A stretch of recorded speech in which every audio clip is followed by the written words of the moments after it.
Evening Cherries fans, and welcome to the latest very special interview here on Up the Cherries in all departments.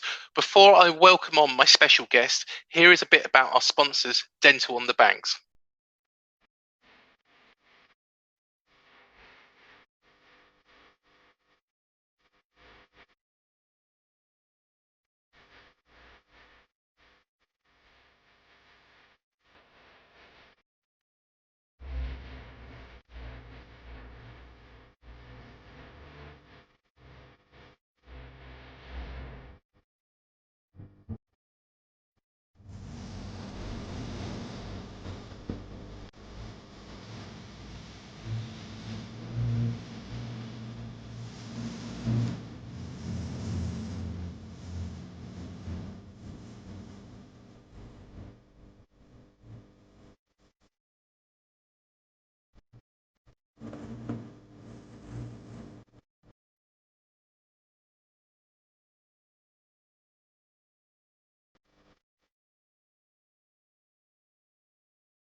Remember to visit dentalonthebanks.co.uk to find out what they can do for you. Now, my special guest tonight holds the record number of appearances with the Cherries during 2 spells with the club. He scored over 100 goals and is still part of the club to this very day. I think you can probably guess. He also did this. Wiggins will lift it to the far post. Oh, Mosley's pushed in the back. Has to be a penalty. Shot comes in on. Yes! Legend! It's Fletcher! And has Steve Fletcher grabbed the fairy tale for Bournemouth and possibly kept Bournemouth in the Football League? It is, of course, the one and only Steve Fletcher. Evening, Fletch. How are you? Yeah, I'm very well. We've just arrived in Stoke. We flew up from Bournemouth to Manchester and then half an hour journey, 40 minutes down from Manchester to Stoke. So getting ready for the big championship clash tomorrow and try and stay top of the division. Excellent. Well, fingers crossed. It's a tough match. Is it rainy up there? Yeah, it's miserable. I'd like to say it's sunny Stoke, but it's not. It's a bit damp and miserable when we landed. It took us a while to get through the clouds, and I was like, "Yeah, it's grim up north. I should know that. That's where I'm from. The northern part. Yeah, I can feel the temperatures dropped a little bit coming off the plane today. It's been about 17, 18 in Bournemouth the last couple of days. It's been beautiful. Yeah. I think it's dropped to about 12 here, so I've noticed a bit of a difference. Yeah, fair enough. Well, you probably expected that goal against Grimsby to be brought up, and without a shadow of a doubt, we'll come to that. But let's start at the very beginning, Fletch. How did your love for football begin? My love for football began through my granddad. My granddad was a professional footballer. Started off at Hartlepool, ended up at Derby County, had a few other clubs in between. Derby were in the top flight of English football then, which was back in Division 1, which would have been the Premier League now. And he even captained Derby County, won the FA Cup with Derby County in 1945. First FA Cup after the war. First and only time Derby County have won the FA Cup. So there's a lot of history there. We've got the FA Cup winners medal at home and in the family. And just in the back garden, when my friends were all out doing other things and in Hartlepool, probably things they shouldn't be doing, I was in the back garden just practicing my skills, and I think that's where my love from football came. You know, kicking the ball in the street. We lived opposite a school. There was fencing all around the school, and I used to work my way from the top to the bottom of the street with the neighbours coming out and moving me on because of the noise of the ball rattling against the metal fences. And I think it was about 30 houses in our street. We still live there to this day, my parents, and I used to get moved on all the way down the street because it was too noisy, me smashing the ball, pretending I was Kenny Dalglish or Ian Rush. They were my heroes as a Liverpool supporter. But my granddad really, listen, my dad used to take me over the school fields and the fields behind and play football with me. But my granddad, obviously being the professional, was the one who taught me all my basic skills, you know, control and chest, little half volleys back to him, left foot, right foot, side foot passes, and that's how my love for football started. And I suppose I was born in '72, and I remember, see, because the FA Cups were really big when I was younger. They were almost as big as the league. And the first FA Cup I can really remember would have been, I think it was like Man U v Arsenal in '79. I think it was 3-2 to Arsenal. And then the year after, West Ham won 1-0. Trevor Brooking scored. I forgot who they played. West Ham won 1-0 against somebody, I forgot. And that was the first real recollection I have when I think back to football, was the FA. Because I don't think League One games were on TV then. It was Match of the Day.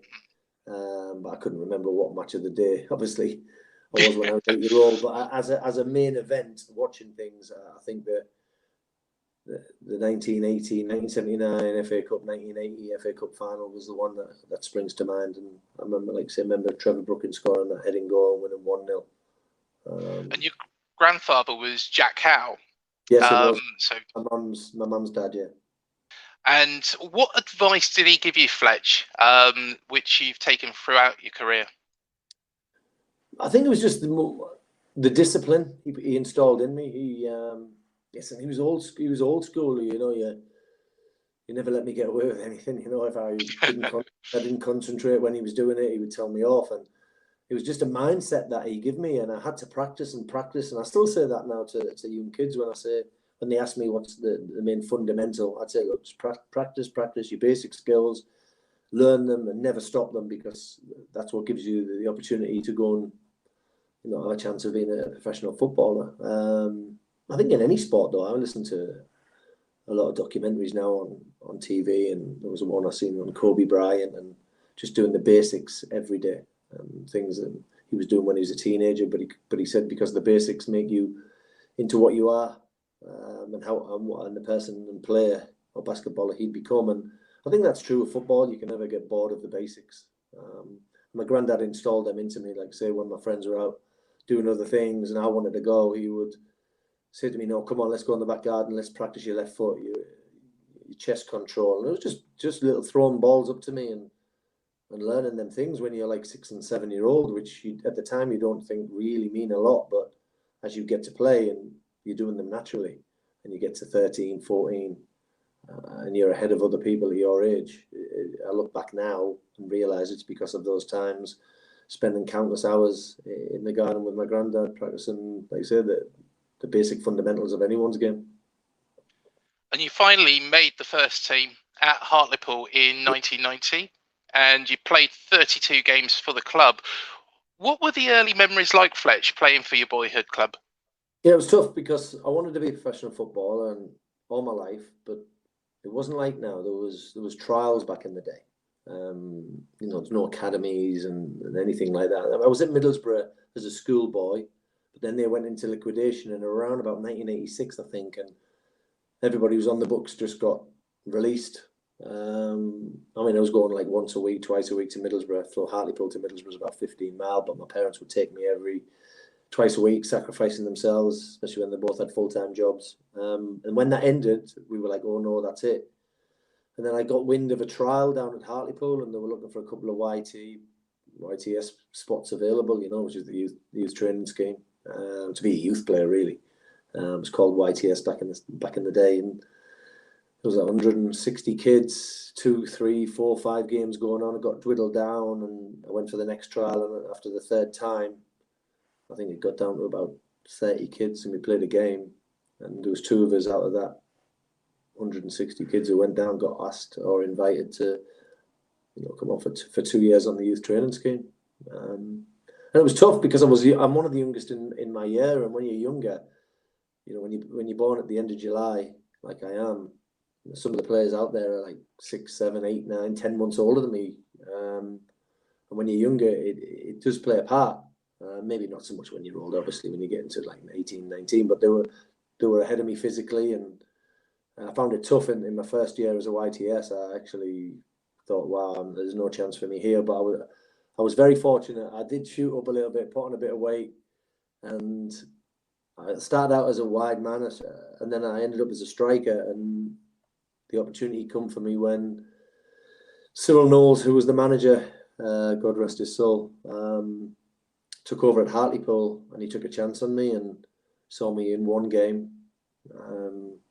Got me in the office. It was towards the end of the season that he took over, and he got me in. I thought I was going to be one of, I think it was about 12 of us who were then obviously second year YTSs, and getting told whether you're going to get a pro or you're not. And it was just on a rotating basis. You go and see the manager, tells you yes or no, and that's it. If it's a no, see you later. If it's a yes, and two of us got took on out of 12, and I come out of that office, the happiest kid in Hartlepool, and expecting Cyril Knowles to say, "I'm sorry, I haven't seen enough of you. I was injured a lot in my second year as an apprentice."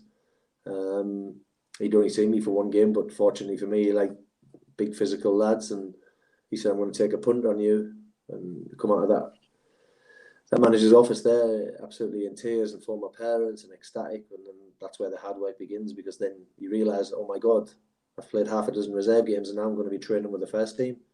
And all these players I'd watched over the last 5 or 6 years playing for Hartlepool when I was on the terraces supporting as a kid, and obviously watching them day to day when I was a youth team player. Now I'm training with them, and I've got to man up, and I've got to become part of that environment. And it wasn't easy. I started the first game of the next season, so I'd gone from playing only half a dozen reserve games to starting the very first game in my first year as a professional in that season, and it was away to Chesterfield, a club I ended up playing for a year. We won 3-2, and I scored the third goal, so ended up getting the winning goal, a tap in from 2 yards, rebound off the post, and I followed it in like all good strikers should. And I got the glory, and it was brilliant. And Cyril played me quite a few times that season. We had a good squad, so obviously I was a young kid at 18. I didn't always start games, but he liked me, brought me on in a lot of games, and when he played a front three of me, Joe Allen went on to score 36 goals that season and get a move to Chelsea. And there's another player, Paul Baker, who took me under his wing. He was a very similar striker to what I ended up developing into, a target man type striker, and he would nurture me and help me, and after training he would talk to me, and we'd go out and do certain aspects of my game, and still speak to them all now. And the year after we got promoted, so I was like 2 years as a pro, and in my second year we got promoted. We played Bournemouth last game of the season in my final year, and that's where Tony Pulis was on the bench and Harry Redknapp was going to West Ham. It all been organised. Bournemouth needed to beat us to get in the playoffs, so we beat them 1-0. And I think Tony Pulis saw something in me, thank God, and he made me his first signing in that pre-season. So I went in middle of July into work, probably 3 weeks into pre-season. And it wasn't Cyril Knowles who let me go. Unfortunately, Cyril Knowles had passed away by then. It was a manager called Alan Murray who took over at Hartlepool from Cyril. Not that I didn't see eye to him, but I don't think I was his cup of tea. He said to me, in fact, when I went in, he said, "Look, Bournemouth have come in for you." The manager, Tony Pulis, hadn't got a clue where Bournemouth was really in the country. I mean, I was like, "Oh, okay." Being sent to the manager's office on the morning, I thought I'd done something wrong. And he told me that. He said, "Look, I want you to go down and take your family down, see if you're interested. If not, you can come back here and fight for your place." So he wasn't trying to get rid of me, but on the same hand, he said, "Look, I'll leave it in the ball in your court." And I went down with my dad that day. We drove down. Imagine no mobile phones, nothing. Stopped to speak to my mum to tell everything how it was, you know, in a service station in a payphone, putting 10p's in the slot. And met Tony Pulis. Very next day I signed.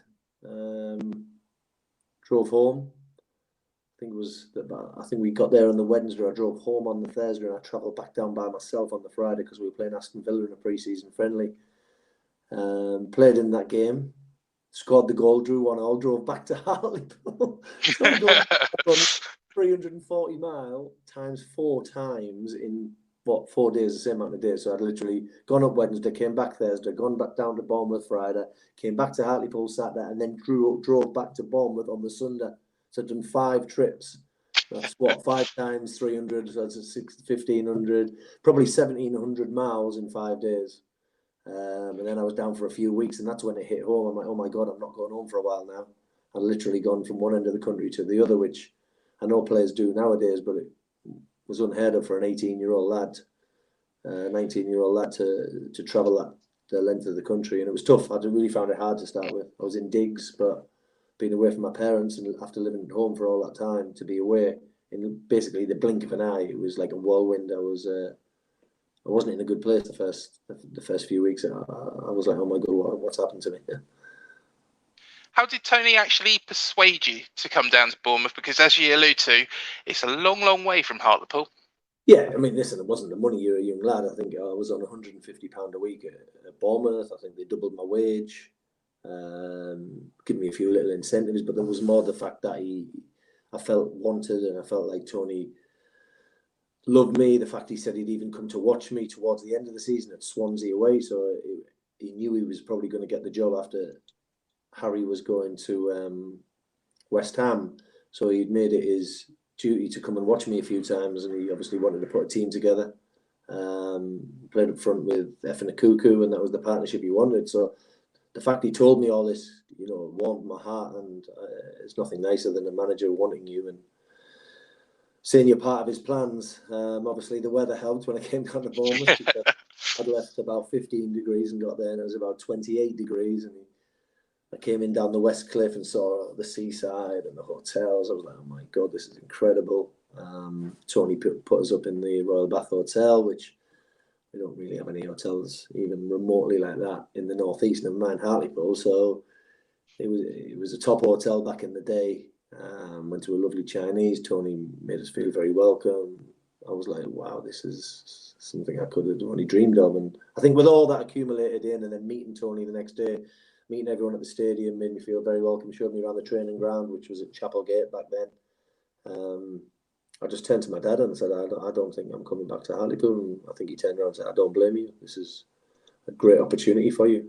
And like I said, it wasn't about anything else because there was no money around. It wasn't, I was 19. It was £300 a week was okay, but it's not life changing. I might have been able to buy a little Ford Escort, but it was more about the opportunity to play and try to make a career for myself, because obviously I played 30 something games at Hartlepool in 2 seasons, and obviously the manager changed from, like I said, from Sunil Knowles to the new manager Alan Murray, and not making me feel not wanted, but the fact that I wasn't in his plans as such, where obviously I went to Bournemouth and I wasn't going to be in Tony's plans. So I was like, that's great. And it was a new adventure, when you're a young lad. Once you've got over that, oh my God, moving from one end of the country to the other, you think it is a bit exciting. Yeah. But the feelings in my stomach, and I was like a nervous excitement, really. But once reality hits home and you sign the papers, and I signed on the dotted line, I was like, oh my God, what am I doing? It was thinking back, it's crazy, but best thing that's ever happened in my life, obviously. Well, obviously not family, but I mean, like, as in personally for me. It's fair to say that the early days at Bournemouth, you had to contend with some negativity around some sections of the Dean Court faithful. How did you cope with them, and what advice were you given by Tony? I didn't cope very well. I was, the only way I can describe it, I was probably my mate. You either like me or you didn't. Took a lot of abuse. Abuse now, I don't hear from any of our fans, really. Obviously everybody moans and groans in our stadium when we don't win or put in a poor performance. But it was some brutal, I have to be honest, there was some brutal things said to me on the stands. Looking back now, for a young 19-year-old lad to come down and endure that. But, in them days it was like that. And but I also had a lot of love as well. As much as I got a little bit of stick and some nasty things said to me, there's a lot of supporters come to me with some love, and I got some lovely letters written to me. And it was tough because, like I say, you can't there's no mobiles back in 1992. I couldn't just phone my parents when I had a bad day. I had to ask my landlady if I could use the phone. It was once a day. It was a normal house telephone, and some lonely nights sat in that room in my digs, wondering if I'd done the right thing. Tony was great. Tony looked after me. But you remember, Tony is old school as well, and he's almost like, well, come on, Fletcher, you just got to prove them wrong. And as much as he put his arm around me now and then, I did feel lonely at times. It was tough. I'm not going to listen. in some respects, it made me man up and it made me the person I am today. But I wouldn't like a lot of people to go through it now. It was tough, and I'd come in and I'd tried to replace Jimmy Quinn, or that I was looked upon as his replacement, and he was a natural proven goal scorer with years and years of experience. I'd played 35 games in 2 years for Hartlepool, majority coming off the bench. Not a proven goal scorer. When the goals didn't come, the fans were on me a little bit, but like I say, there was a lot of fans who showed me a lot of love, and I think if it wasn't for them, I think I might not have been in the place I was to carry on my career and have the success at the football club. So yeah, tough. I'm not going to lie. I'm not going to sugarcoat it. It was tough, and I have spoken to a few people about it. I didn't actually tell my parents for many years because I didn't want them to get upset about it. And, I remember going to a fans forum once. It was me, Tony Pulis. What was the pub called on the corner of the ground, the old stadium? It was just a supporters club, wasn't it? Whatever it was. Yeah. We went there for an open evening. It was me, Tony, and Steve Cottrell on the table taking questions, and I remember one fan, because obviously the mic gets passed around, and one fan had a right go at me. I could sort of understand it. He's like, why are we playing Fletcher? Couldn't hit a barn door. He's no good for the team. And then the other fans started booing him and caused a bit of controversy in the room. And, it was a lonely place up at that top table. And I was like, well, that's not something a 19-year-old kid wants to hear, but that was the brutality of it. I remember after that going home, and like Steve Cottrell had a chat with me because he was good with me.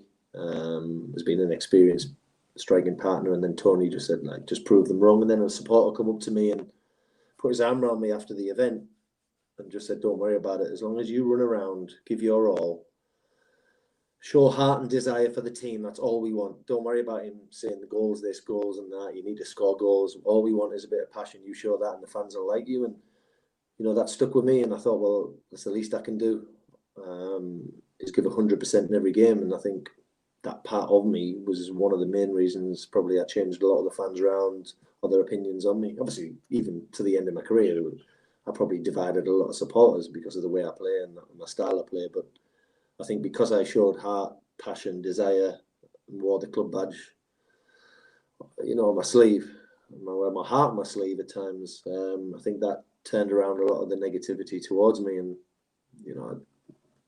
I think it was great advice from that supporter. He probably didn't think that at the time when he was telling me. He probably just was consoling me because he was a little bit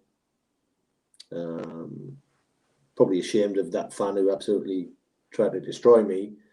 He was probably just being like a father figure to me. I wouldn't even know him if I saw him to this day, but if he's ever listening now, I want to thank him because that advice put me in good stead for the rest of my career at the football club.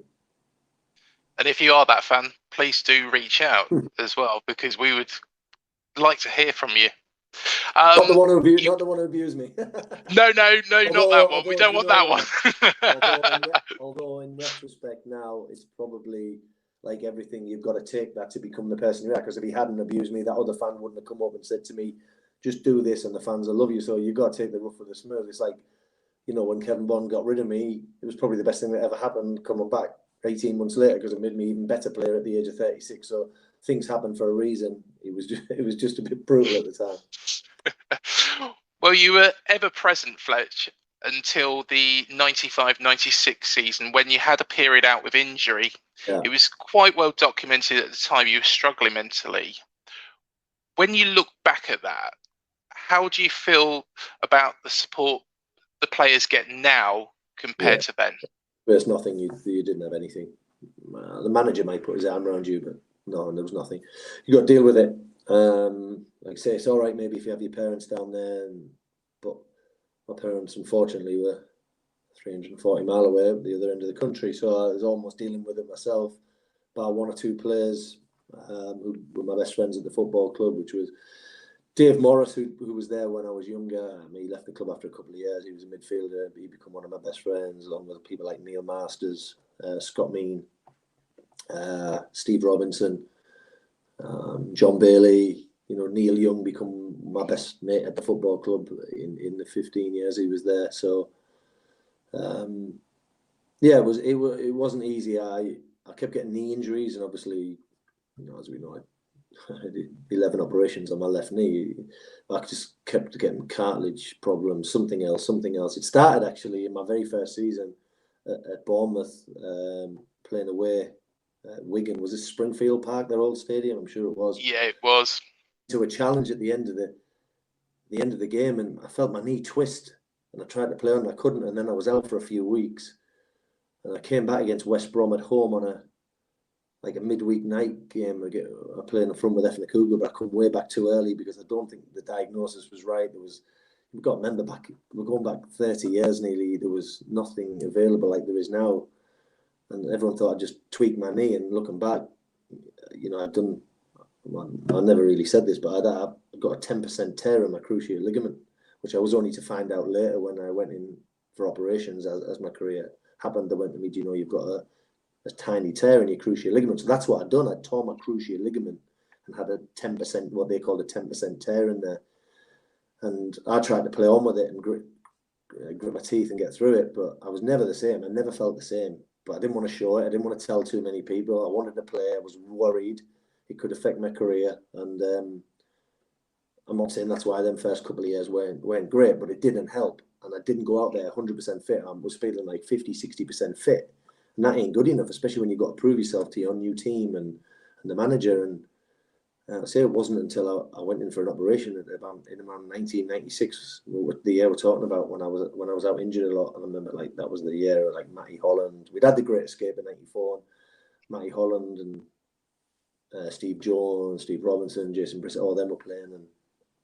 And he went to me, I found something else in your knee, and I was like, oh, what is he? He said, there's a little tear in your cruciate. It's healed up now. It's got scar tissue, and I think that's what it was. I think that's because it was the only knee injury I really had before now, or before the '96. So it makes sense now, but we didn't know back in the day.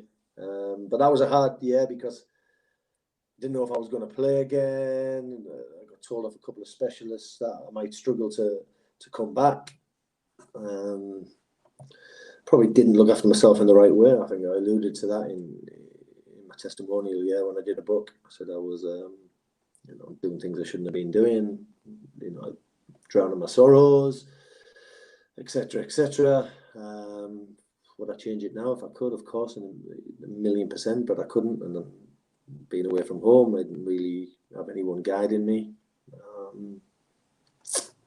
But there you go. And that was a tough year for me, that. Yeah. The subsequent season, though, you returned and were virtually ever present, with the club pushing towards the top of Division 2.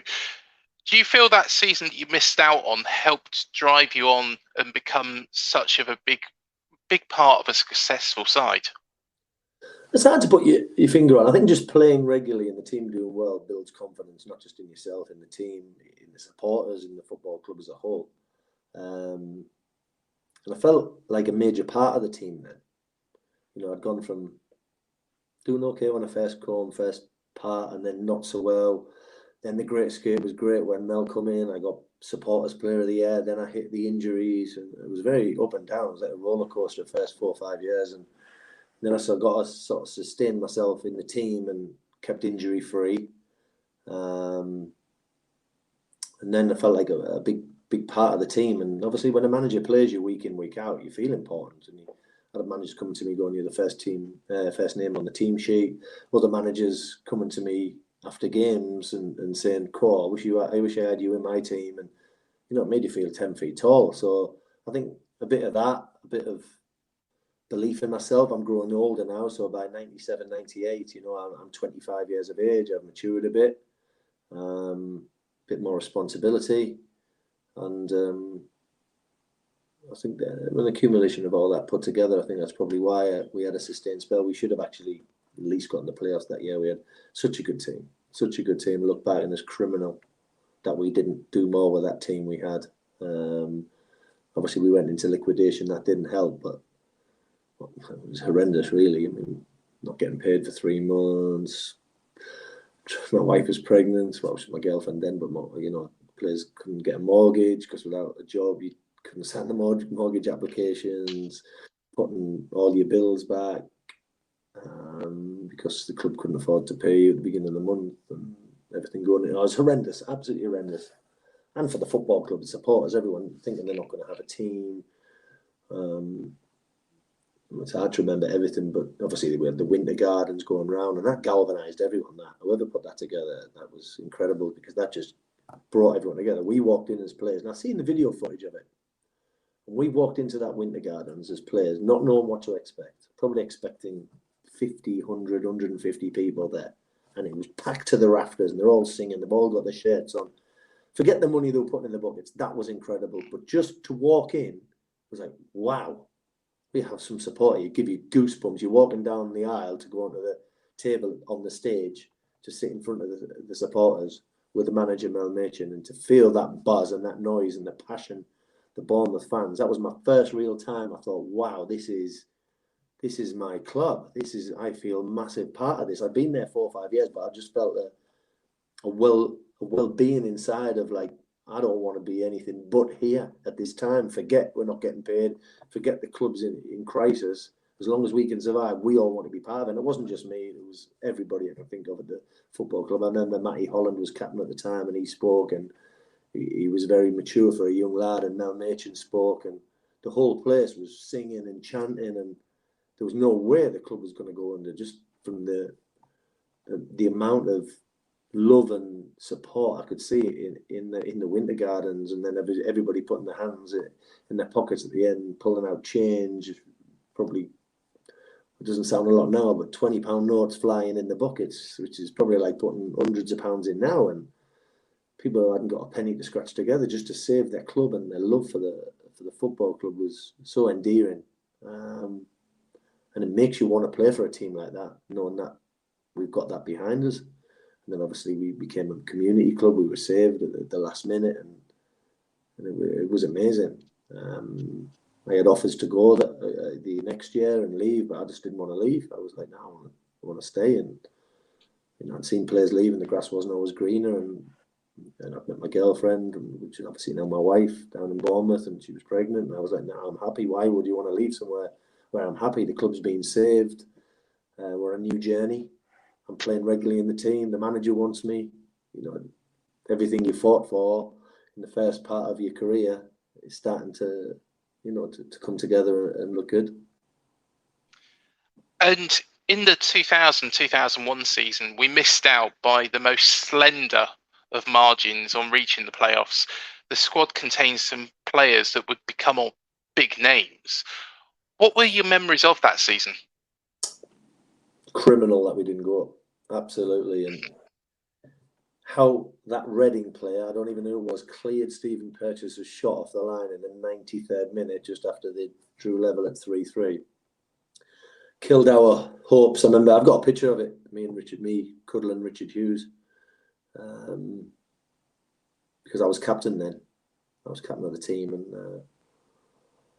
cuddling Richard Hughes after the game on the pitch, and he was crying his eyes out, and went back in the changing room, and everyone was in tears, because we believed that we had the momentum. We'd gone from second bottom in the league all the way to the top end, and missed out in the last day to be 3-1 up at Reading, and they should have won the league that year. I remember they'd floundered towards the end, and they ended up in the playoffs and not going up. I know they went up the following year, but they were the big club. They had a new stadium, the Majeski Stadium.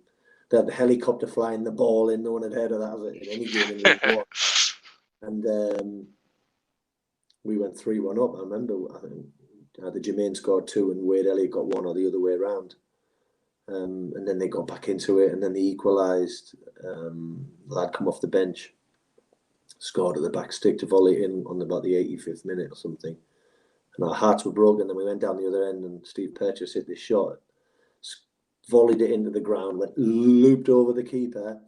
It was probably the last kick of the game, and somehow one of their lads has cleared it off the line with an overhead kick or something. And I was like, just devastated, because we had the momentum, and I do believe that year we'd have went up, we'd have carried on. We had Jermaine Defoe, was an incredible player to have. But he's 17. I mean, he can't. It's not Jermaine Defoe we know today. This was an unknown quantity who just come on loan from West Ham, been sent down by Harry Redknapp, and like one of many we'd had from Harry. But he was the reason. Let's be honest. He gave us the the momentum. His goals helped us galvanise the team up the league. But the games that he didn't play, we were confident. We went and won games when Jermaine didn't play because we had that buzz about us. We had that flow. We had that confidence. We can go and beat anyone. But yeah, let's be honest, his goals were fantastic. But every team that gets promoted or is pushing up the top end of the table, they always have a top goal scorer. And Jermaine was ours. I just think the team didn't like it because he'd come from a Premier League club. And they were a little bit jealous, I think, of Jermaine. I was just his protector, really. I flick it on and let him do the rest. But yeah, it's a bit of a travesty we didn't go up that year. I'm devastated because if you look at the players we had, we should have at least gotten the playoffs and then seen where it took us. And I did think that was our one big chance because I was coming up 30, then I was 29. I was thinking, oh, that's my opportunity to ever play in the Championship. Out the window. And it was because I never played. But Yeah. if I look back, that was the big moment for me. Of all the teams I played with, that was the time I felt that was our time to get in the top few and get promoted. Unfortunately, the following season, the club were relegated back to the third division, and you picked up a nasty injury right at the start. Yeah. How frustrated were you having to watch on from when you'd be so close to getting in those playoffs to being relegated back to the basement division? Yeah, was it the year we were playing at Dorchester, wasn't it? So we started Yeah. off at Dorchester, the stadium was getting built. I picked up an injury in pre-season. I felt my knee, I'd been basically injury free. Obviously, I had niggles with my knee. And I had a few operations in '96 and maybe I'd been in a couple of times since then and I had a clear out, which back in the day, nobody batted an eyelid at. You just go in, have a look around, have a clear out, and 2 weeks later you're back in training. But felt my knee just give, and I was like, oh my God, just collapsed on the ground. I remember we were training.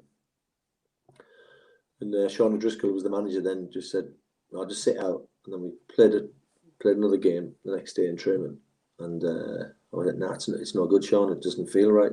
And cut a long story short, I went under the knife 5 times that year.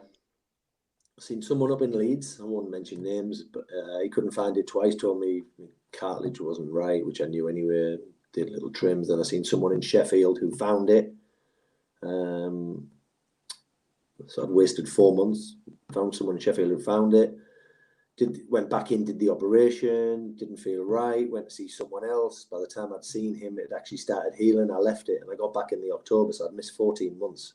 I came back once in that after 3 months after the second operation, but it broke down again, which is why I went to Sheffield to see, look, this isn't right. He's telling me it's just my car. It wasn't. And what it was a condyle defect. It's what Alan Shearer, Jamie Redknapp all finished playing football with.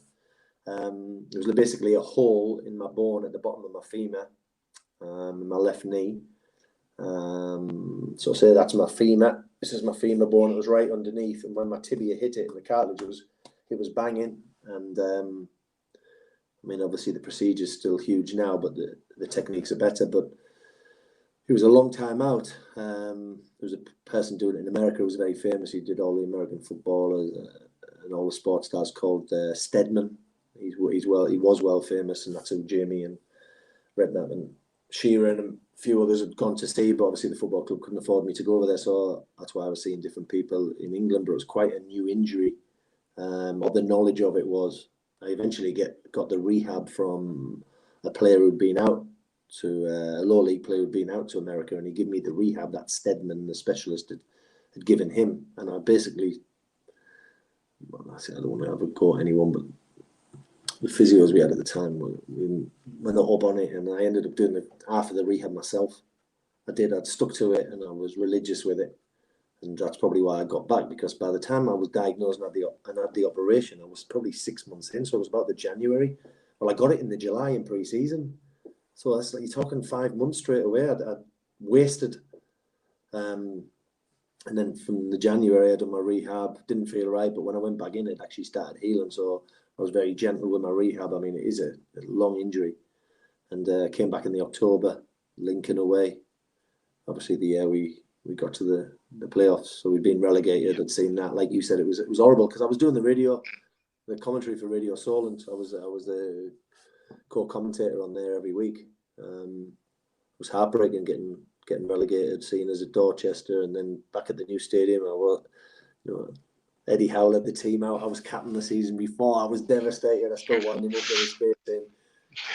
You took away my glory from leading the team out in the first ever game at the new Dean Court when the stadium was done, and it was horrible to not being able to play one part of it, and see the team relegated. But in hindsight, we came back up the next season. I got back in the October. I played nearly every game to the final against Lincoln at Cardiff, and I wouldn't change it now. Looking back at the time, I would have, of course. But if someone said to you after we were relegated away at Wrexham, "Don't worry about it, Fletcher. You're going to get back from injury and you're going to score a goal at the Millennium," you'd have just laughed it off. But yeah, it was devastating at the time and I did think my career was over, because they said to me, "You might get 1 or 2 more seasons out here," and they ended up getting another 10 or 11. So I changed my game though. I couldn't.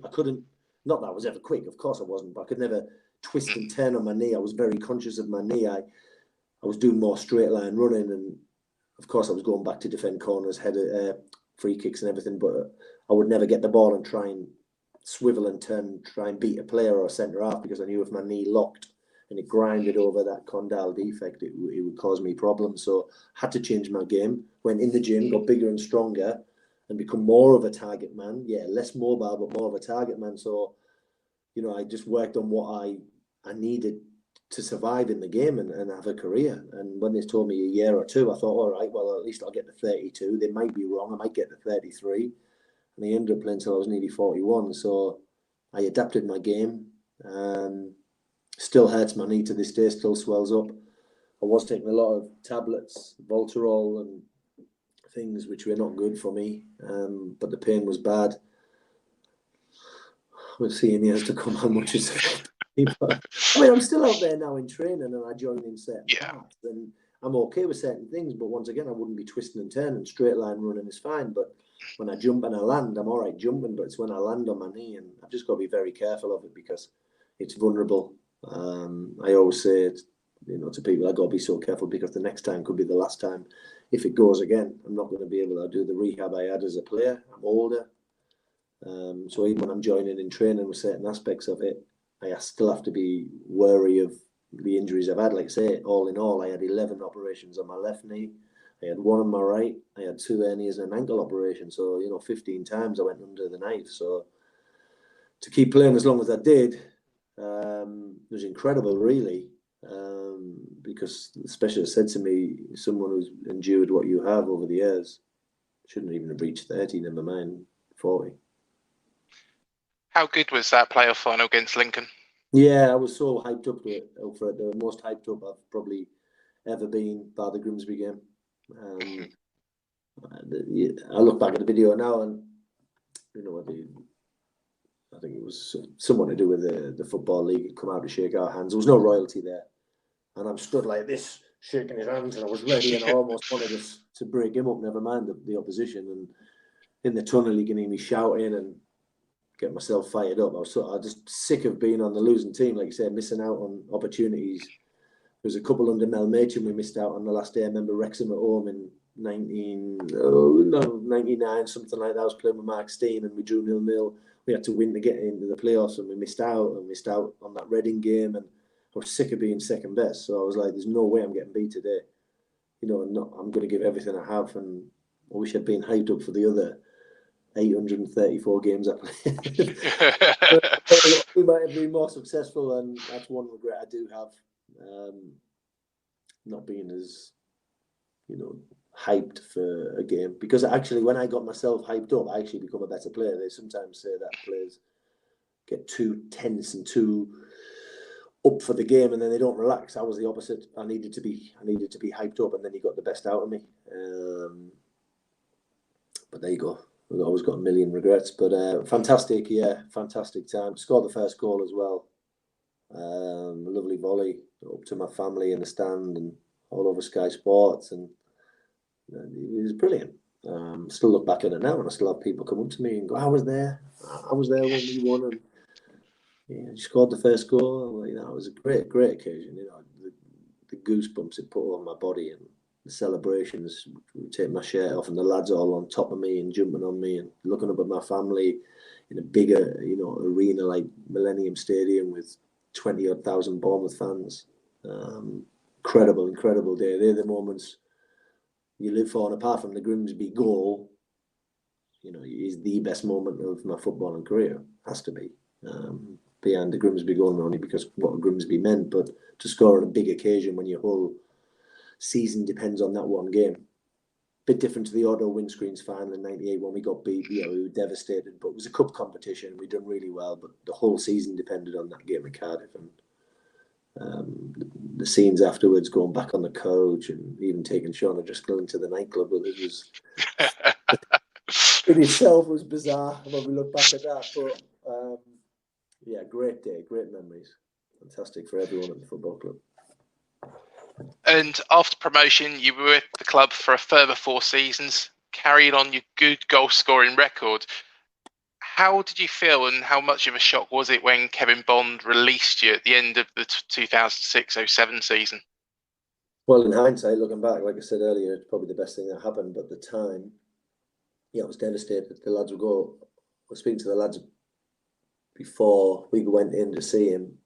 I was going to see him on the Monday, so we went out for a few drinks at the end of the season on the Saturday, and they said, he'll offer you a year. Sam Vokes was in the team. He'd come through, a young lad, and they said, you'll stay and help Sam, and you might not play every game, but Fletcher, you are coming up 35. So it was like May time, and my birthday's July, so I was 34 and nearly 35, but they said, you'll be fine, and they probably convinced me, and I went in, and I don't think my arse had touched the chair, and Kevin was shaking his head saying, look, I can't sign you, Fletcher, and blah, blah, blah. I can't really remember what he said because my mind was just like, oh my God, what am I going to do? I had 5 minutes with him and just got up and left and broke down in tears. I remember going home, coming out on the news, and within an hour, some supporter had set up not a remembrance page, I don't know the word is, but it was just a thank you page on one of the websites. Not the Bournemouth website, it was a Vital site. I don't know what website it was, and it was just for people to put down some memories, thank yous, and I was looking at it 5 and 6, and then an hour later I'd go back and I was like, oh my God, there's 150 memories and people putting things down, like not a majority of it wasn't even what I'd done on the pitch, it was what I'd done off the pitch, which you don't even think about, like going to see somebody's nan or gran who was dying in hospital and you're the last person she wanted to see and I'll never forget that, Fletch, and what it means to me and the family, and some young girl saying she'd had a car accident, and me coming back from my injuries was their inspiration to get fighting. And you look at this and you go, oh my God, I never even realised you did this. And you went to people's houses off my own back and seen supporters, and they would never forget. And the memories started flooding back. And the next thing I look at, I've got the 700 and something messages, and they're all incredible. I'm in floods of tears. My parents are looking at it, and I'm on the phone, they're in tears. My wife phones me up from work. She said, have you seen this page? And I'm like, I know. And I printed off every single conversation, comment, whether it be one line or a paragraph.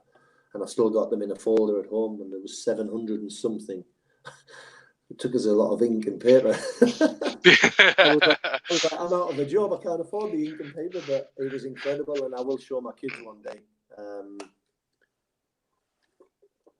Mate, I just kept looking back every hour, and somebody else would say something. And also, obviously things that had happened on the pitch and the success we'd had, like the Wembley and Millennium, and obviously Grimsby hadn't happened then, but the 15 years previous. But it was more off the pitch, where you've touched people's lives and you've made a difference, and you don't realise at the time because you just do it. I do it because I'm a good person, and I was brought up the right way with my family, and I'm very thoughtful in that way. I always have been, and I think that's from my upbringing. And regardless of whether some supporters like me or they didn't, I was never not going to go and see someone in hospital. I was never not going to go around someone's house if they asked me to go and see somebody who's not well, or I always did it. I always stopped off you know, whether I'm in the shops or I'm in the supermarket or I'm out on the street, somebody wants to talk, I'll stop and talk, and I always did, probably too much.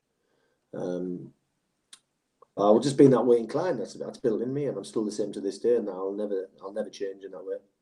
I'll never change. And you don't realise, like I say, how much you touch people's lives, not just on the pitch but off it. And you know, that is a crazy, crazy memory that will live with me forever. And I actually haven't looked at the messages for many, many years, but you've just triggered it off now, and I know where it is. The folder out, because it was amazing to feel the love. Like I said, it all happened for a reason, because 18 months later. Yeah. Yeah. So you went to Chesterfield. Brilliant One club. season in League Two. How was the time there at Brilliant. Chesterfield? Did you enjoy it? Loved the club. The manager was great. He allowed me to stay in Bournemouth for the majority of the week. I could come up on a Wednesday and then train Thursday, Friday, play the game Saturday, go back home. As long as you keep yourself fit. I'd obviously 10:35. He was brilliant with me. I met some great players there. I had a great partnership with Jamie Ward, who went on to have a good career for Derby County, Forest, etc. And Jack Lester, who was a legend in Notts Forest, and three of us up front got a lot of goals between us. Not so much me, more Jack and Wardy, but we should have went up. I blame our defence. We conceded too many goals, but we had a good team. Really good team, and good characters in the changing room. But the only thing was, it was a long distance for me, and I did have another year with my option, but I chose not to take the option, which was, people say you're crazy because I was 36, but I needed to get back home towards my family. But I remember meeting the supporters, and because I always spent a lot of time with them, and you know, walking into the stadium, the car park was 2-minute walk away. And I'd stop. I'd go early, like 20 minutes early, because I knew I would talk to the supporters outside in the car park, outside the stadium. After games, I always made an effort to go and speak to them. And they even said to me afterwards, they said to me, Fletcher, we spoke to you more in a year than some of our players in 5 and 6, and they had more affection for me for that. And it broke my heart a little bit, because if it wasn't for me needing to get back home, I would have stayed at Chesterfield, because I loved the club. You know, if you could have picked the club up and moved it, you know, 150 mile closer to Bournemouth, there's no way I would have left Chesterfield. I love my time there. The supporters made me feel great. Do you know what? At the end of when we played Chesterfield, when I went back to Bournemouth, we played Chesterfield. And every time I come on that pitch, they had a song for me, Fletcher shows you guns. And they still sang it, and they still sing it to me now, and I still get people on social media commenting from Chesterfield. And one of the craziest things, and one of the most loving things that ever happened to me, and it is on YouTube. I'm not if I'm allowed to say that. When Bournemouth played Chesterfield on the last game of the season, when we got promoted with Eddie to League One, we played Chesterfield the last game of the season. It was the last ever game at Saldergate. And obviously, I was from Bournemouth. I'd been at Chesterfield, and then obviously 18 months later, whatever, we played. We got beat 2-1, which I'm not taking the blame for, because I'd come off at 1-0 up, and we got beat 2-1. Eddie was raging, but so they scored in the 92nd minute to beat us 2-1, which, you know, going down in history, you'd probably want Chesterfield. And I did really deep down my heart not to get beat from us. We'd already got promoted, but I didn't want us to beat them, because, you know, the last ever game at a historic football ground like that in the lower leagues, I wanted them to get a result. And I promised a lady who used to follow us home and away my shirt at the end of the season. So the final whistle went, all their fans ran on the pitch, and you know, it was a full house. I don't know how many was there, maybe 7,000, 8,000, 9,000, and they all ran on the pitch. And all our players went down the tunnel, and there was a pitch invasion. As they do, they gather around the tunnel area, started singing, and I climbed up the steps to the old wooden stand where our supporters were, and my parents were there to watch the game. And I took my shirt off, and I give it to one of our supporters, and then the Chesterfield fans saw me up in the stand, and they started singing "There's Only One Steve Fletcher." And it's actually on YouTube, and it's one of the only times I've ever seen my father get really like emotional, and you know, he started almost crying, and I was like, wow, I can't believe they could sing anybody's song any player that they have in Chesterfield. They could even sing a Chesterfield song, and they sang my song. They sang a song for me, and it was just like it was incredible. And I probably at the time didn't think much of it. I just probably waved and said thank you, and went back down the steps and off the side of the pitch and down the tunnel. And I looked back at it and I saw it on social media. I was like, wow, you got about 5,000 fans on the pitch, seen me up in the stand and started singing my name. Yeah, they could have sang any, like say, Chesterfield player or a song about the football club. And that's how much I must have touched their hearts. But I think it's a two-way thing as a football club. And you look players like Mark Pugh at this football club. There you go. How the fans loved him. Yeah, he was an incredible player. Of course he was. But the fans' memories of someone like Mark Pugh will be just as much of the things he did off the pitch with the supporters as what he did on it. Nathan Ackey's another one who comes to mind. And I was like that at Chesterfield because that's my way. That's the way I am with people. And they just appreciated that so much. And I had such a good rapport with them. I was a bit like of a cult hero in one season. And even today, what was that, 2007? So 14 years later, 13, 14 years later, they still contact me on social media and put lovely things out and messages. And I say I went back for 2 seasons after that and played against them, and they were singing my name when I come off the bench and when I was warming up on the sideline, if I was sub or whatever. And it was like amazing to think that you think I'd spent 10 years there. I'd spent 1 season, so I can't thank and heap praise on Chesterfield Football Club enough. I love my time there. Of course, upon leaving Chesterfield, you went to Crawley, but after Crawley, you got a call from a certain Eddie Howe. What was your reaction when Eddie called for you to come back? Yeah, I'd gone to Crawley. Steve Evans phoned me up as soon as I left Chesterfield. Since within 2 hours I was at Crawley, but 3 hours I'd signed. I was like 37. 36, coming up 37. I was like, I need somewhere to play. And Steve, wanted me. Yes, I didn't want to drop out the Football League, but I was thinking if I can have a couple of years at Crawley, we might have a chance of getting back up in the Football League. It's not too far, 2 hours. Steve said I could come in a couple of times a week. It fitted perfect for me. A bit like Chesterfield, really. Got a good feel for Steve Evans. I know he's crazy, but he liked me. He liked me, and he told me about everything that was good he had planned. And I was like, you know what? I'm not going to wait, because why wait? And if somebody likes you, that's why I went to Chesterfield. He liked me, the manager, and I just signed. Maybe that's old school, and I didn't look for other options. And I just thought, what am I going to wait for? I'm not going to get a massive amount of clubs at 36, coming up 37. And Steve Evans wants me. He's phoned me within 2 hours of the news coming out I'd left Chesterfield. That'll do me. I'm happy. If he wants me, that proves that, I'm wanted again. And once you get love in football, sometimes that's enough. And for me, it was. But then I got the news Eddie got the job. I spoke to Eddie a couple of times, obviously, after, he'd been relinquished of his duties with Kevin Bond, and he went to look over the youth, didn't he? The whole youth setup. So they kept him on in some capacity. And I'd watched a couple of games for Bournemouth when I wasn't playing for Crawley in the midweeks. I'd sat with Eddie and then was just listening to the local radio station, and said, Eddie Howe's been given the job. And I remember my wife turned around to me and she goes, I bet he phoned you. And I went, don't be stupid. Eddie's not going to get me back. I'm nearly 37. What the hell does he want me back for? And then the very next day I got a call from Ed, and I just congratulated him. Like, oh, mate, how you doing? Well done, congratulations. I didn't want to phone you yesterday because obviously he just got the job, blah, blah, blah. He must have got pestered. And he went, I want you back, big. And I went, yeah, good one. He went, no, I want you back. I went, Ed, don't be stupid. What are you going on about? You don't want me back. He said, I want you back. What do you think? And I was like, oh my God. I said, I've got 18 months left on my contract at Crawley. He went, well, you can get out of it. Just go and see Steve Evans. I was like, do you know what Steve Evans is like? I said, don't say that. He said, I want you back. Have a think about it.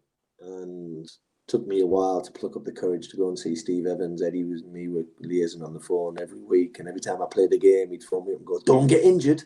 Don't get injured. I said, I'm a Crawley Town player. I can't.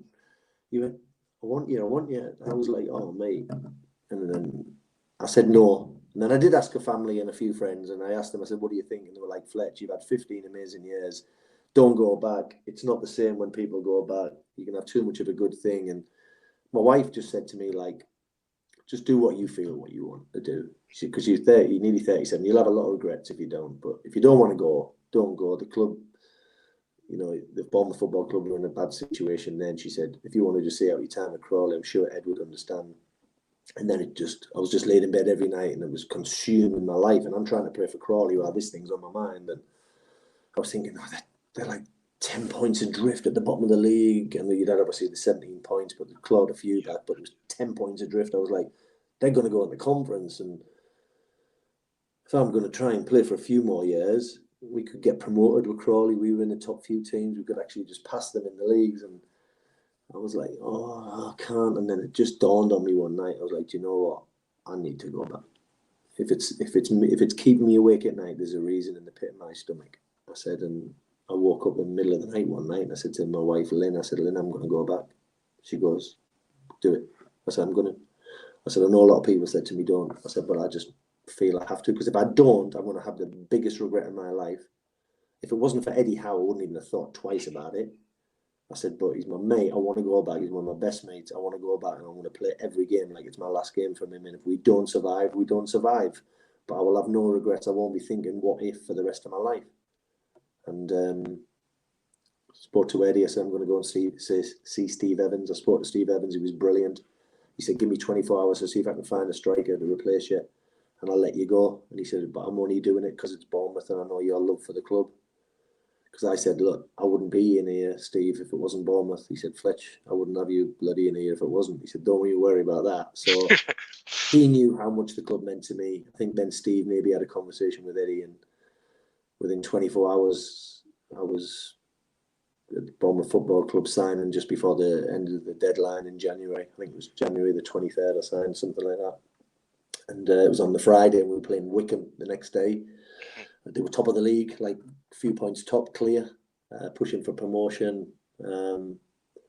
Signed on the Friday. Eddie had got the players to do a little guard of honour. We trained on the pitch and I came out and they did a little guard of honour. It was tongue-in-cheek, but it was brilliant, a brilliant little moment. We played against Wickham on the Saturday and within 2 minutes we were 1-0 down because our goalkeeper, David Button, decided to try to take on the striker, Matt Harold, and lost the ball. Matt Harold put it into an empty net and I was like, oh my God, what is going on here? And then Brett Pittman decided to whip in a 35-yard free kick in the top corner and the rest's history because we won the game 3-1. We'd just beaten the league leaders. The place had doubled in capacity from 3,000 up to nearly 6,000. It was Eddie's first game in charge. I think he played away at Darlington and Rotherham in his first two and lost both. I'd returned, the fans were just buzzing and that just lift. Everybody just gave him a lift. I think the team above us lost. So we'd already clawed the gap back from 10 points adrift to 7. And then, you know, we just climbed and there was moments. I think there was 21 games left and there was moments in them 21 games where I thought, we're not going to do it. Exeter away, 1-0 down at half-time, playing terrible. And then Brett Pittman produces one of the best individual goals I've seen it in any season, and we win that game, I think 3-1, and that was the time I got belief. And then I remember getting beat at home off Brentford 1-0 when we could have got out of the playoffs, and every time we got our noses in a situation where we could have poked above the bottom few or the bottom two, we seemed to dip back down.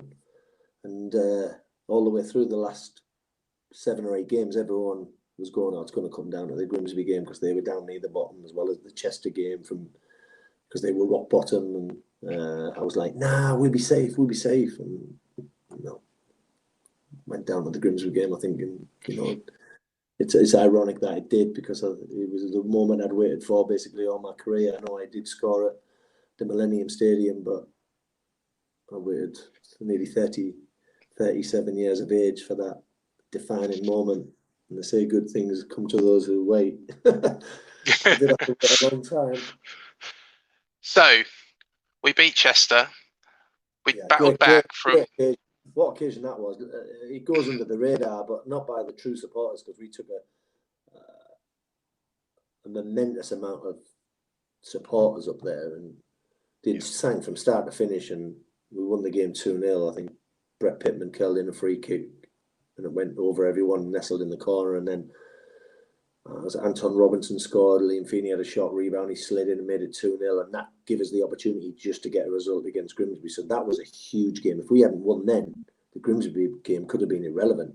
So that was massive, staying in the Football League, and the true supporters will remember that game, maybe not as much as the Grimsby game, but almost just as important. Give us the platform then to go into the Grimsby game. So yeah, huge day. That was great occasion. What went through your mind against Grimsby when you scored that goal? So it was 1-1. It was still on a knife's edge. Yeah. What went through your mind, Fletch? Well, we actually started all right. We went 1-0 down just before half time. He came in and Eddie was calm and he said, look, keep going, believe in yourself. Obviously, I can't remember word for word, but it wasn't panic. There was no, we just need to get back in the game. We get back in the game. They'd gone down to 10 men, I think, before half time. Then they went down to 9. No, we come out and scored straight away. That was incredible. Danny Hollins, deflected shot from 25 yards. Liam Feeney, half volley rebound. Pitch invasion. It's 1-1 now and you're buzzing. Then they got another man sent off. They're down to 9 men and we're pushing and pushing. And I'm like, I've said this, and I didn't say it for a while. I said this in an interview when we got in the Premier League, and I didn't say it to many people, but didn't happen much in my career, but I just had a feeling inside as the game was progressing and clocking on. So maybe after about an hour or whatever, or just after we'd scored the equaliser, that I'm going to get the winning goal. I can feel it. I'm going to score the winner. This is meant to be me coming back, putting everything on the line for my family, my career, what was left of it. And crazily, as some people would say, coming out of a contract at Crawley to 18 months to sign a contract for 6 months at Bournemouth, who could actually not only get relegated, but go out of existence, because if we hadn't stayed up, there's no doubt the club would have folded. So there was a lot on it. And all that was going through my mind. This is going to be your moment. You're waiting. You're going to score. You're going to score. And I'd had a header. I'd had a chance to get above a centre half on about the 70th minute, and I headed it over the bar. It wasn't an easy header. It was round about the penalty spot. It was a half a chance, and I was like, "Oh no, that was my chance. That was my one chance to score." I'm absolutely devastated, but I kept believing I'm going to get a sniff. I'm going to get a sniff, and we were pushing, and then the ball fell to me. Royce Wiggins put the cross in. Mark Molesley always tells me to this day, he lost the header on purpose so the ball could fall down to me. I was like, well, okay, Mark, but I don't know, this is a bit of banter with me, but he said, if it wasn't for me, you wouldn't have got that goal. He said, because I lost the header. If I'd have won the header, the ball wouldn't have fell down. And then it just dropped to me, and I had to turn a little bit and just control it on my chest. And I thought, well, a lot goes through your mind in 1 second. Anyone who's played football knows a second or a second and a half is a long time in football. So I controlled it on my chest towards the goal, sort of span, I don't know, maybe 90 degrees. And I thought, oh my God, I'm going to get a volley. I'm going to get a chance to shoot. And I just smashed it. There was nobody, I say it close, of course, it was in the box. There's players a yard or two away, but nobody right in front of me. And I didn't place it. Let me tell you now, I didn't place it. When a chance drops to you like that, in an important game, you just want to hit the target. There's a crowd of players, and I just hit that ball as hard as I could. And seeing it hit the roof of the net, mate, and the euphoria that went through my body, I can't describe it. It was the moment of my whole career. Shirt off, running down the line, and got halfway down, and I was tired. I couldn't run anymore. I was wanting to run to Eddie and Jason, but I seen the players chasing me down, and I just wanted to do my iconic jump in the air with my shirt off right in front of the fans. And I've got some incredible pictures taken by obviously our photographer at the time, and some supporters who've passed them on to me who were actually in the stand where I stood in front of them, jumped up, like shirt off, jumped in front of them, and all the players jumping on my back. And what a feeling. I mean, I know there was 10 minutes left and I was praying they wouldn't score, but the 10 minutes went in a flash, and came back in the changing room. The scenes were brilliant, and the champagne was flying, and the emotion, and everybody, the togetherness, the team spirit, and what we'd achieved. Because I don't think anyone realised the consequences if we hadn't stayed up. I mean, we had a young team, Lee Bradbury, obviously Eddie and Jason, and maybe someone like Sammy Igo, older players, but the young lads, and that was probably to our advantage. They didn't realise, like I said, the consequences of what could happen if the club went down, because them lads weren't established. I was old. I'd have never got another football club. Then majority of them players would not have got another football club. They'd have probably played low league and never stayed in the football league, because the majority of that team then got promoted the next season and then got good moves to other clubs, and some good careers came from it. So in hindsight, looking back now, it was one of the biggest games in the club's history. Of course it was, because it kept us in the football league and probably kept us from going out of existence. But what happened to all them players afterwards and the careers they had might never have happened if we hadn't stayed in the football league, and under the management and guidance of Eddie and Jason, and the incredible, way they galvanised us all together and made us believe we could do it. Because basically we should have been dead and buried, like Luton were that year, because they'd been given a points deduction.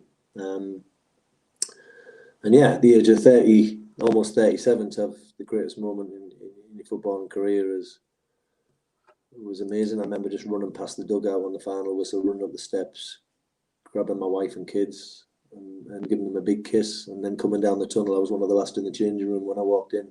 All the lads were waiting for me, and they all just jumped on me, and the cheers, and there's loads of video footage of it. It was an amazing achievement. So you've been part of 2 great escapes. The following season, the rise begins, and we start to rise and rise and rise and rise through Eddie and Jason.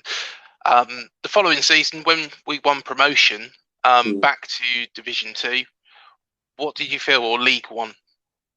League 1, yeah.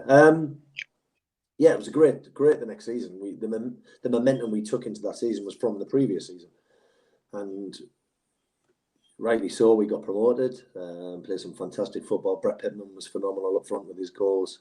As much as we had a good team, his goals, a bit like when Jermaine Defoe came with his goals, you need a good goal scorer, and me and him clicked.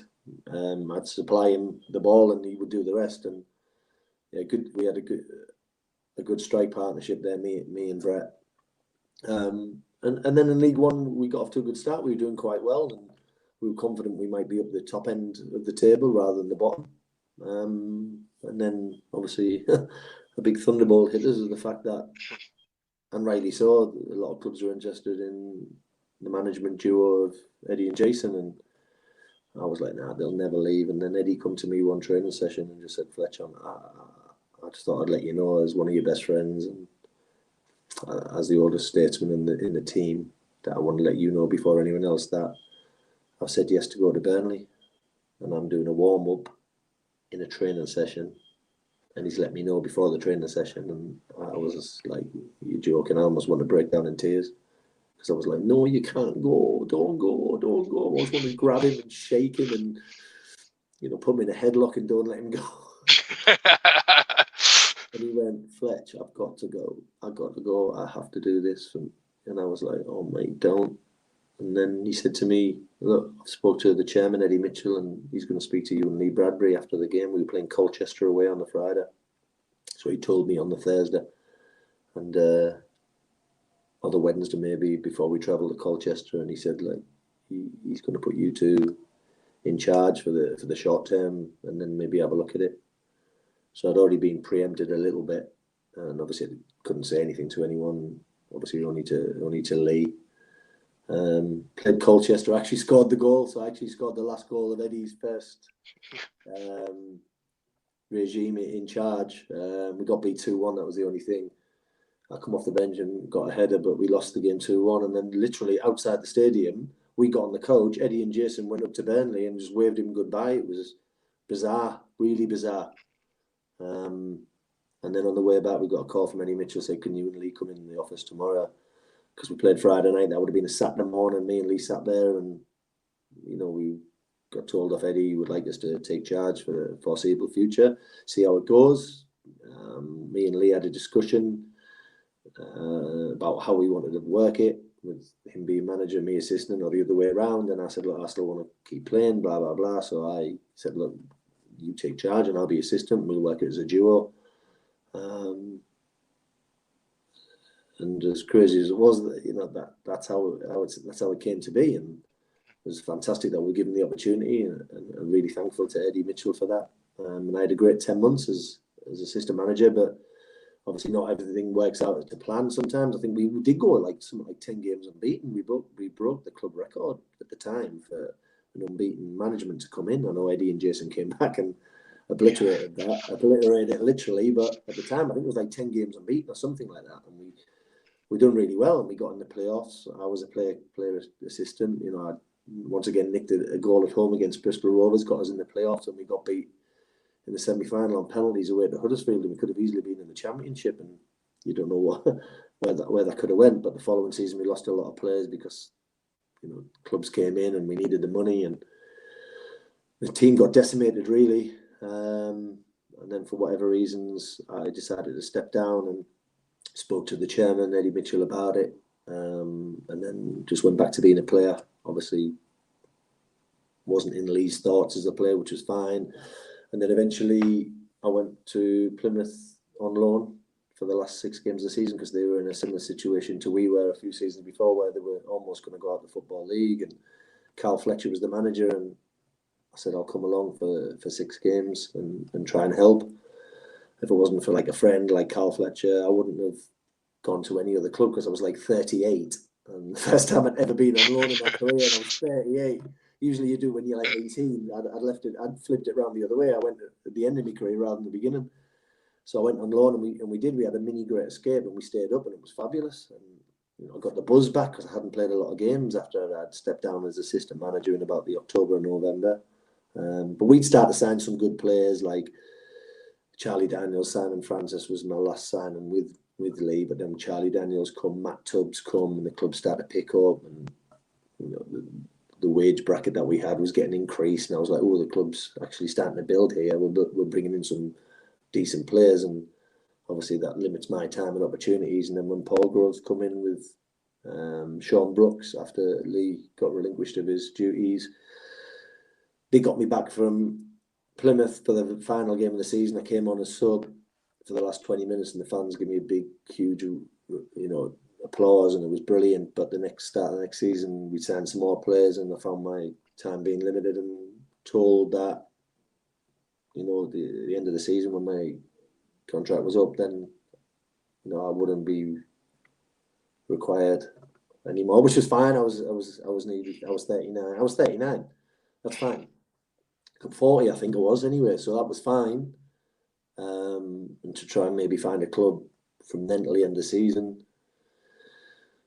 which gave me about 8 months, but I was like, do I really want to keep playing? Do I want to go to another club at the age of 40 years of age? No. And then, as football does, it flips like a coin, and next thing I knew, Eddie Howe's back in charge, and he got me involved. He had me in the changing room, he had me on the bench. I come on a couple of times that season. I got 11 appearances off the bench, and we got promoted to the championship. So when people say you never know what happens in football, I think that's a prime example of that, because I think I achieved more in the last 4 or 5 years of my career than I achieved in the first 17. So crazy times, incredible, lots of ups, lots of downs.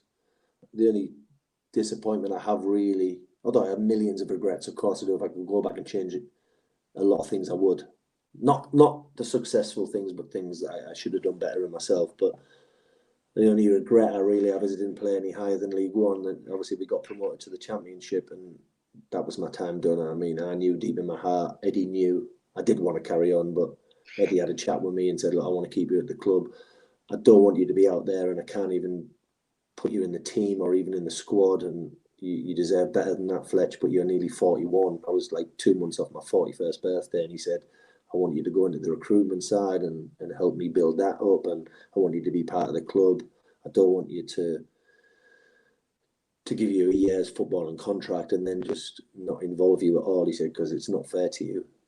And obviously that was hard for me to get my head around, because I'm thinking, well, that's it then. And then he said, look, if you want to go to another club and carry on, I'm not gonna say no. Of course, I totally get it. And I was like, I was on 836 games. Now, if I was on 998 games, I'm sure Eddie would have let me have 2 games, or I'd have went somewhere quickly and played 2 games to get 1,000. But I'm like, well, what am I actually going to do? I'm going to go somewhere else. I'm 41 years of age. I'm not going to start. I'll just be a sub. Yeah, there'll be a couple of clubs might take me in League Two or the Conference. No, I'm not going down the alley again. I don't want to do that. And I didn't really think more than a day. He said, well, I'll give you a bit of time to think about it. A couple of days later, I come in his office and said, no, I'm going to take the opportunity to be part of your team in the recruitment side of things. And thankfully, Stephen Purchase had his testimonial, so I got an opportunity to say ta-ra to the fans. 6 or 7 weeks later, another regret was we played Real Madrid in the pre-season the following year, and I've waited all my life to play a team like that. And I was hoping Eddie might give me 5-minute cameo, even though I hadn't really played or really trained anything in pre-season. I'd just been out scouting games for him. I was thinking, he might just give me 2 minutes against Real Madrid. But no, the professional in Eddie wouldn't allow that. And I was devastated. But I did get into the changing room and get all the autographs, like Zidane, Ronaldo, Ancelotti, Higuain, Modric. All the players were there. I got my last ever Bournemouth shirt I scored a goal in, which was away at Walsall. In that creamy top with the collar. Yes, yeah. I got all our players who got promoted to the Championship to sign it, and I got all the Real Madrid players to sign it underneath, which is incredible. And I've got it in a frame in my house. And yeah, so I did get to have a little chat with Ronaldo, but yeah, it was a little bit gutted. I didn't get 2 minutes. I've never reminded Eddie about that. I might remind him when I see him. And then 2 years in recruitment, which was brilliant. And then halfway through the first season in the Premier League, I just went to an ambassadorial event because obviously I retired and become, like say, head scout and ambassador for the club. And Eddie turned up at one of the events with me, and he just put his arm around me. He went, why don't you come over to the training pitch? I mean, I was going to the training pitch now and then when he'd phone me up once a week and say, we need a body outside, because we were very light on bodies. I think it was only him, Jason Tyndall, and Simon Weatherston, the coach, and Neil Moss, the goalkeeping coach. And he said, come over every now and then. And then he just said to me, why don't you come over at the end of the season? I was like, I'd love to, absolutely love to. So I went over, and then right at the end of the season, we had a good first campaign in the Premier League. We stayed up, and I think I went over in the January. It was just before the Palace game away when we won 2-1. And he said, how about staying full time and getting your badges and being part of the coaching staff? I was like, absolutely fantastic. I'd love to, and been there ever since. The Fantastic. end. Not the end. No, it was, honestly, it's been an absolute pleasure speaking to you, Steve. And, or I should call you Fletch, shouldn't I, really? Yeah, Fletch, big, and the lads just call me different things, yeah. Yeah, no, it's been brilliant. Last question, just before I let you go. Who was the best player you partnered with? Was it James Hayter, Brett Pittman, Mark Steen? Who would you... I mean, I had a few. Like, if you think I had Effin Akuku, he went on to have a good career. Steve Cottrell was at the end of his career. Then I had Steve Jones. Then I had Mark Steen. Even people like Warren Feeney. Obviously, Jermaine. Fabulous Brett Pittman towards the end. I mean, most of these players went on a great career. I just stayed on a level. But I think if you ever ask them, I think they would actually say, you know, I did help them.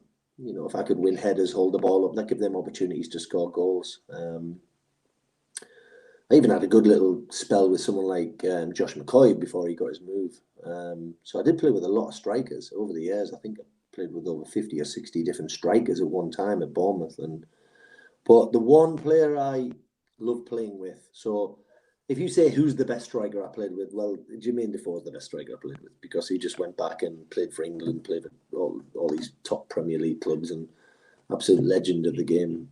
And I love playing with him. I'd flick it on, he'd beat 3 players, chip the keeper from 25 yards, and I would go, thank you, I got an assist. Well, really, I didn't do anything but on the halfway line. But the player who I love to play with, because he was so unselfish, he'd do all my running without me even looking up and asking him to. If I turned around to chase down a full back or a centre half, he'd be already doing it. He knew exactly where I was going to flick the ball on, getting on with someone off the pitch really well as on it really helps as well, and that's James Hayter. I loved him. As a partnership, we were very successful. I mean, people will look at me, Mark Steen, and me and Jermaine Defoe, Steve, whoever you want to look at, and they'll go, yeah, but you scored more goals between you with them. But the coherence and the chemistry I had with Haytes was great. And I did think it helped that he was one of my best mates off the pitch as well. But I love the kid. I'd do anything for him. I felt like a bit of a father figure as well. I'd watched him make his debut at home. I think it was against either Stoke or Man City that season, in maybe 2000 or whenever it was. And I felt like I took him under my wing, and he progressed until he was a top striker. And I felt a lot of love for Haytes. And like I say, when you've got a partner who does a lot for you as well to help my game, he knew that I was obviously getting a bit older in my career, and I'd say, I'd go back, and he'd go, no, I'll do it, Big, and I'll do it. Don't worry about it. I'll chase him down. You just worry about holding the ball up and flicking it on. And we just had a great rapport, like I say, on and off the pitch, and not telepathic, but to a point where I knew where he was. Most of the time I knew the runs he liked to make, and I really enjoyed my spell with Haytes as a striker. And I've always said I've never deferred from it. I've always said, yes, I had some fantastic strike partners who were great in their own right, but as a partnership, I'd have to put Haytes as my favourite to play alongside you. Fantastic. Well, thank you so much, Fletch, for joining me on this show. It's been an absolute pleasure to speak to a Bournemouth legend. Will always be a Bournemouth legend as well, as you rightly know. Not a problem. Fingers crossed for the rest of the season, and we can get back in the promised land. Yeah, most definitely, and I'm sure start with a win against Stoke on Tuesday night. Yeah, we're doing well at the moment. The boys are doing great, and I have to say I have to compliment the management who've come in. They're incredible, Scotty and his team, and they took me under their wing, and they've accepted me because obviously I'm the only really one left of the old regime. So they know what I'm about. They know my love for the club and what I will do to make that club successful and be around the players. So, and they've been nothing but fantastic with me. And hopefully we can, between us all, we can get that club back where we want to be. I love the Championship, don't get me wrong, but I want to be in the best league in the world, which is the Premier League, and I'm hoping we can do that. We've definitely got the capabilities within this team. The last game against Bristol City, I thought we were phenomenal and could have won the game 6 or 7, and it wouldn't have been a travesty to score that many goals. Anyone who was at the game, I think, said the same thing. We were absolutely amazing. But we've got to carry that on for the rest of the season and prove to everyone we're worthy of it, because when you're at the top, everyone wants to shoot you down, and everyone will raise their game to play us. We've got some big games coming up in the Christmas period, and let's see where we are after that. But we're in the mix for now, and we've got our sights set on getting promoted. We can't look at it any other way. We have to be looking at trying to get promoted. Yeah, I'm sure we'll do it. I'm sure, and I've got a lot of confidence. So, yeah, hopefully, fingers crossed, we'll be back in the big time very, very soon. But yeah, like I say, Fletch, absolute pleasure to welcome you onto this show. Thank you very much. Thanks for having me. No problem at all. Cheers so much, mate. You take care of the Cherries. And thank you, everybody, for joining me on this special interview. Please do remember to hit the like, the subscribe, and the bell button below to be alerted to all new videos that we do here on Up the Cherries in all departments. Please do remember to have a watch of our other interviews as well. So we did an interview with Harry Redknapp about 6 months ago. We've also, seeing as he was mentioned, done an interview with Effena Cuckoo. And please do also make sure that you check the interviews with Andy Bernal, Beth Powney, and of course Luther Blizzard as well. Until the next video, up the cherries, and I'll see you in the next one.